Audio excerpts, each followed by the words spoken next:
BJP. മുൻ തിരുവനന്തപുരം ജില്ലാ president V രാജേഷിനെതിരായ poster പ്രചാരണ വിവാദം വഴിത്തിരിവിൽ. പാർട്ടിയിലെ വിഭാഗീയതയാണ് രാജേഷിനെതിരായ നീക്കങ്ങൾക്ക് പിന്നിലെന്ന് വ്യക്തമാക്കുന്ന തെളിവുകൾ അന്വേഷണ സംഘത്തിന് ലഭിച്ചു. വി രാജേഷിനെതിരെ സംസ്ഥാന കമ്മിറ്റി ഓഫീസിന് മുൻപിൽ പോസ്റ്റർ പതിച്ച ബി.ജെ.പി. പ്രവർത്തകരായ 4 സംഘത്തിന്റെ CCTV ദൃശ്യങ്ങൾ പുറത്ത്. പോസ്റ്റർ പ്രചരണം ജില്ലയിലെ ഒരു പ്രധാന നേതാവിന്റെ അറിവോടെയാണെന്നാണ് പുറത്തുവരുന്ന വിവരം. കഴിഞ്ഞ മാസം 26 അർദ്ധരാത്രിയാണ് ബി.ജെ.പി. സംസ്ഥാന കാര്യാലയത്തിന് മുമ്പിലും വഴുതക്കാട് ജില്ലാ കമ്മിറ്റി ഓഫീസിന് മുമ്പിലും വി രാജേഷിനെതിരെ പോസ്റ്റർ പ്രത്യക്ഷപ്പെട്ടത്. സാമ്പത്തിക തട്ടിപ്പിൽ ED അന്വേഷണം ആവശ്യപ്പെട്ടും വി രാജേഷിനെ പാർട്ടിയിൽ നിന്ന് പുറത്താക്കണമെന്ന് ആവശ്യപ്പെട്ടുമായിരുന്നു പോസ്റ്റർ പതിച്ച ബി.ജെ.പി. പ്രവർത്തകരായ 4 സംഘത്തിന്റെ CCTV ദൃശ്യങ്ങളാണ് പുറത്തുവന്നത്.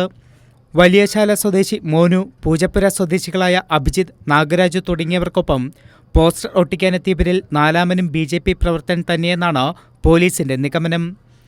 രാജീവ് ചന്ദ്രശേഖർ സംസ്ഥാന അധ്യക്ഷനായതിനു പിന്നാലെ സംസ്ഥാന ജനറൽ സെക്രട്ടറി സ്ഥാനത്തേക്ക് തിരുവനന്തപുരം ജില്ലയിൽ നിന്ന് പരിഗണിക്കപ്പെട്ടവരിൽ വി രാജേഷിനായിരുന്നു മുൻതൂക്കം.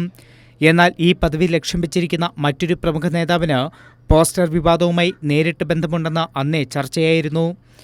ഇത് സ്ഥിരീകരിക്കുന്നതാണ് പ്രതികളുടെ കോൾ ഡാറ്റ റെക്കോർഡുകൾ പരിശോധിച്ചതിൽ നിന്ന് പോലീസിന്റെ കണ്ടെത്തൽ. വിശദമായ മൊഴി രേഖപ്പെടുത്തുന്നതിനായി ബി.ജെ.പി. സംസ്ഥാന ഭാരവാഹി കൂടിയായ ഈ നേതാവിന് 3 ദിവസം മുമ്പ് സ്റ്റേഷനിൽ എത്താൻ നിർദ്ദേശം നൽകിയിരുന്നെങ്കിലും അദ്ദേഹം സ്റ്റേഷനിൽ മൊഴി നൽകാൻ എത്തിയില്ലെന്നാണ് പോലീസ് നൽകുന്ന വിവരം. പാർട്ടിയിൽ ഭിന്നിപ്പുണ്ടാക്കാൻ നടത്തിയ ഗൂഢാലോചനയാണ് പോസ്റ്റർ വിവാദമെന്നായിരുന്നു അന്ന് ബി.ജെ.പി. നേതാക്കൾ പ്രതികരിച്ചത്.